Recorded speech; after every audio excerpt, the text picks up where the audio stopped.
Junior n'avait jamais appris à douter.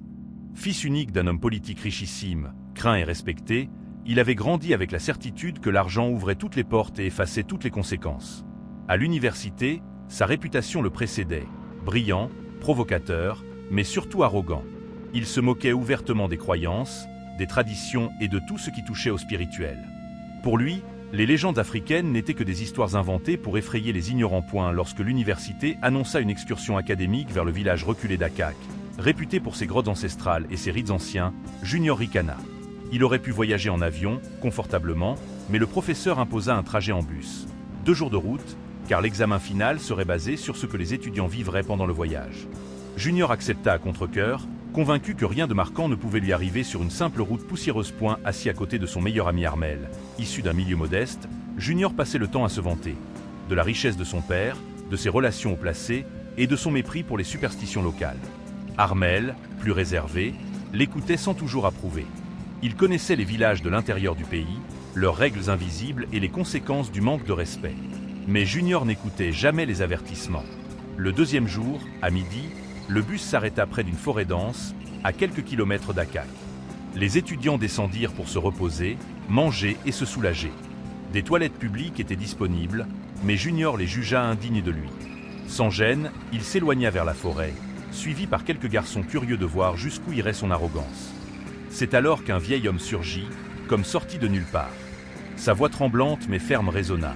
Cette forêt était sacrée, lieu de repos d'un ancien guérisseur redouté, un esprit que personne n'osait défier. Il les supplia de partir immédiatement. La peur saisit le groupe. Tous s'enfuirent, sauf Junior, qui éclata de rire une fois revenu près du bus. Pour lui, cet avertissement n'était qu'une farce de villageois.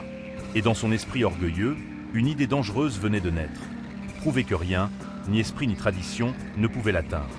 Si cette histoire vous captive déjà, abonnez-vous à Légendes incroyables du continent, likez cette vidéo et activez la cloche. Le prochain chapitre va tout faire basculer. De retour près du bus, l'air semblait plus lourd, presque étouffant. Les étudiants parlaient à voix basse, jetant des regards inquiets vers la lisière de la forêt sacrée. Certains racontaient des histoires qu'ils avaient entendues enfants, des voyageurs tombés malades sans raison, des cris nocturnes, des malédictions qui se transmettaient sur plusieurs générations. Mais Junior, lui, savourait la tension. Plus ils avaient peur, plus il se sentait puissant. Avec un sourire moqueur, il annonça qu'il retournerait dans la forêt pour se soulager, juste pour prouver que tout cela n'était qu'un tissu de mensonges. Les rires nerveux fusèrent. Quelques garçons, excités par l'idée du défi, sortirent de l'argent et proposèrent un pari absurde. S'il entrait dans la forêt, urinait là-bas et restait en parfaite santé pendant 3 mois, l'argent serait à lui. Junior accepta sans hésiter, certain que sa richesse et son destin le rendaient intouchable. Armel tenta une dernière fois de l'arrêter.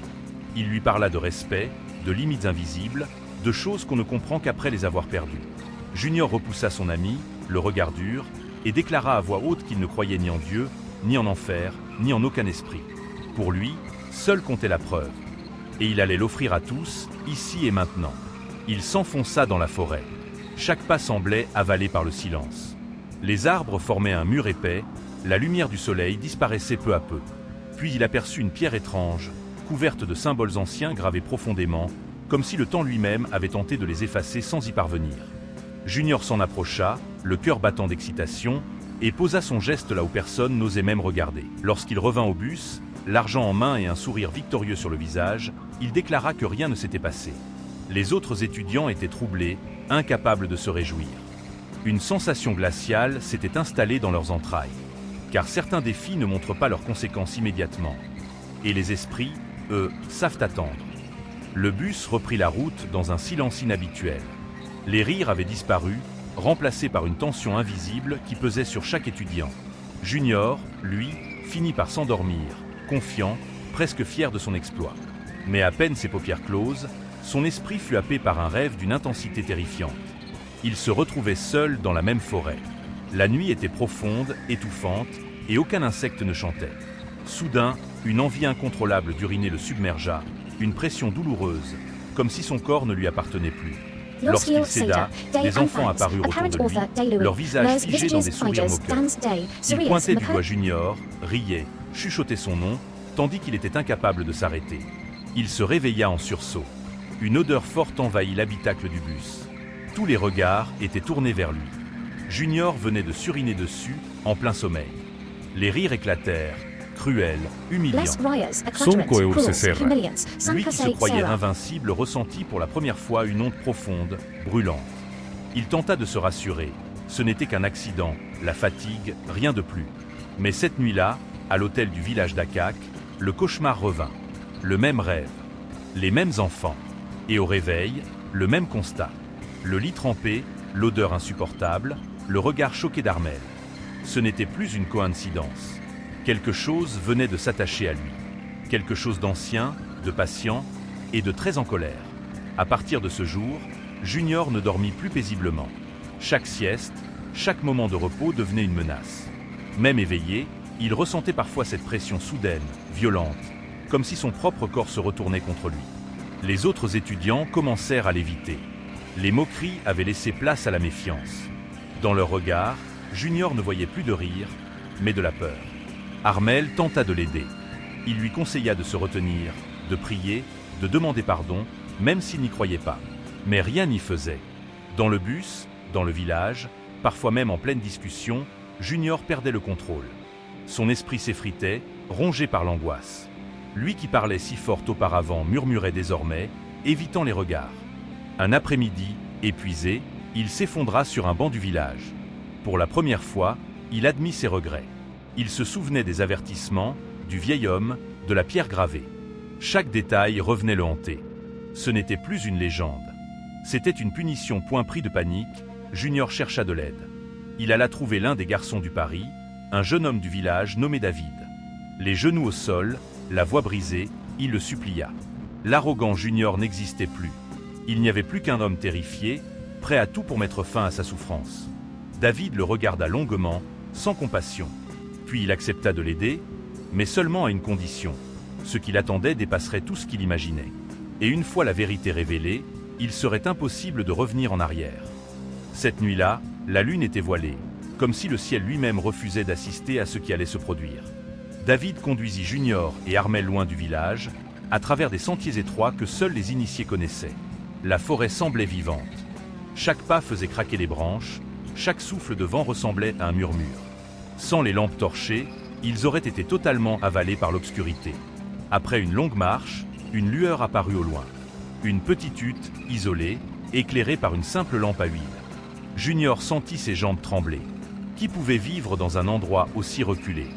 David leur ordonna d'entrer, mais à l'instant même où Junior posa le pied sur le seuil, une voix grave et puissante retentit. Il devait retirer ses chaussures avant que les dieux ne se mettent en colère. À l'intérieur, l'air était lourd, chargé d'encens. Un vieil homme aveugle se tenait assis sur un tapis, les yeux recouverts d'un tissu rouge. Sans qu'on ne lui dise quoi que ce soit, il appela Armel par son nom. Junior sentit la peur le traverser comme une lame. Plus aucun doute n'était permis. Cet homme voyait au-delà du visible. Le vieil homme éclata d'un rire glaçant. Il rappela à Junior son acte, son arrogance, et lui révéla une vérité terrifiante. La pierre profanée était la tombe d'un guérisseur cruel, dont l'esprit ne pardonnait jamais l'humiliation. Junior tomba à genoux, suppliant, promettant tout ce qu'il possédait. Mais certaines dettes ne se paient pas avec de l'argent, elles se paient avec des sacrifices. Le vieil homme se tut un long moment, comme s'il écoutait des voix que personne d'autre n'entendait. La flamme de la bougie vacillait, projetant des ombres inquiétantes sur les murs de la hutte. Junior n'osait plus lever les yeux. Chaque seconde semblait le rapprocher de quelque chose d'irréversible. Lorsqu'enfin le vieil homme parla, sa voix était lourde, sans émotion. Il expliqua que l'esprit du guérisseur était entré en colère profonde. L'humiliation subie avait réveillé une haine ancienne, et cette haine réclamait réparation. Junior n'avait plus que 3 jours à vivre si rien n'était fait. À ces mots, Armel sentit son cœur se serrer. Junior, lui, s'effondra complètement, pleurant, promettant. Alors le vieil homme révéla l'unique solution. Pour que l'esprit se retire, un sacrifice devait être offert. Pas de l'argent, pas des prières, mais quelque chose de charnel. Junior devait choisir, renoncer à sa capacité de donner la vie ou perdre à jamais celle d'uriner. 2 choix impossibles, 2 chemins de douleur. Le silence devint insupportable. Junior tremblait. Il pensait à ses parents, à son héritage, à son nom. Aucun des 2 sacrifices ne lui semblait acceptable. Il supplia encore, mais le vieil homme secoua la tête. Il ajouta alors une phrase qui glaça le sang d'Armel. Le sacrifice n'était pas obligé de venir de Junior lui-même. il pouvait apporter celui d'un autre, volontaire ou non. Sur le chemin du retour, aucun mot ne fut échangé. Mais dans l'esprit de Junior, une idée sombre venait de naître. Une idée qui allait trahir bien plus qu'une amitié. À l'aube, Junior n'avait toujours pas fermé l'œil. Les paroles du vieil homme tournaient en boucle dans sa tête, comme un tambour funèbre. 3 jours. Un sacrifice. Une seule issue. Assis face à Armel, il observait son ami, celui qu'il avait toujours soutenu, aidé, protégé. Et pourtant, dans son regard, il ne voyait plus un frère, mais une solution. Junior rappela à Armel tout ce qu'il avait fait pour lui. L'argent, l'aide aux études, les petites faveurs. Puis il aborda le sujet, froidement, sans détour. Il lui demanda de se sacrifier à sa place. Armel resta figé. Les mots lui coupèrent le souffle.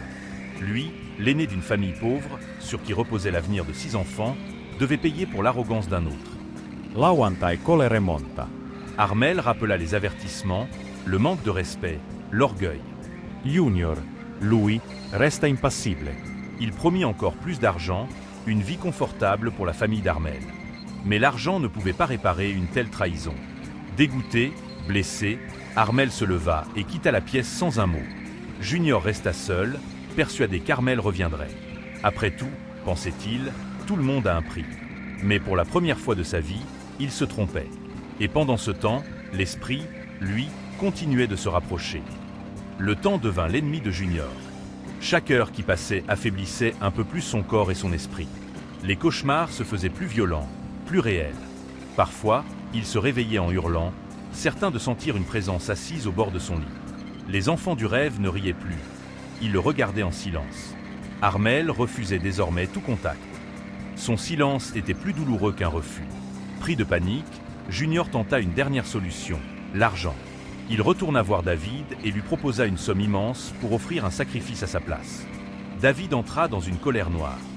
Il l'insulta, lui rappela que certaines fautes ne s'achètent pas et que le destin ne se négocie pas. La deuxième nuit passa. Junior sentit son corps lâcher. Il savait que le 3e jour serait le dernier. L'arrogance avait disparu, remplacée par une terreur animale. Seul, sans allié, il comprit trop tard que le respect vaut plus que toute fortune. Pointé pendant que Junior priait sans conviction, quelque chose se rapprochait, patient, sûr de sa victoire. La 3e nuit tomba lentement, lourde comme un linceul. Junior était seul dans sa chambre, incapable de dormir. Chaque bruit semblait amplifié, le grincement du bois, le souffle du vent, le battement affolé de son cœur. Il savait que le temps était écoulé.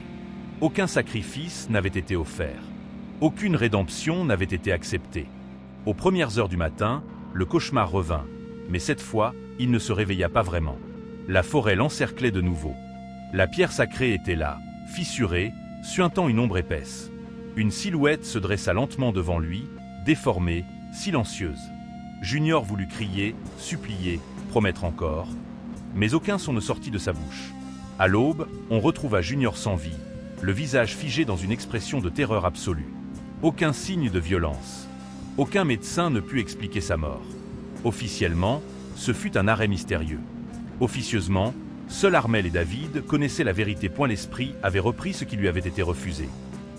Les jours passèrent, puis les années. L'histoire de Junior ne fut jamais racontée officiellement. À l'université, on parla d'un malaise inexpliqué, d'une tragédie silencieuse. Mais dans le village d'Akak, les anciens savaient. Ils murmuraient son nom comme un avertissement, un rappel sévère adressé aux jeunes générations. Armel, profondément marqué, termina ses études. Il trouva un bon travail et réussit à sortir sa famille de la pauvreté, sans jamais trahir ses principes. Il n'oublia jamais Junior, mais il comprit que certaines épreuves sont des choix et que l'orgueil détruit plus sûrement que la misère. David, lui, continua de respecter les traditions, convaincu que les ancêtres veillent toujours. Cette légende traverse le temps pour nous rappeler une vérité essentielle. L'argent n'achète ni le respect, ni l'immunité. Où que vous soyez, respectez toujours les coutumes, les lieux sacrés et les croyances des peuples. Car mépriser l'invisible, c'est parfois signer sa propre condamnation. Si cette histoire t'a marqué, abonne-toi à Légendes incroyables du continent, like cette vidéo et partage-la. D'autres légendes africaines encore plus troublantes t'attendent.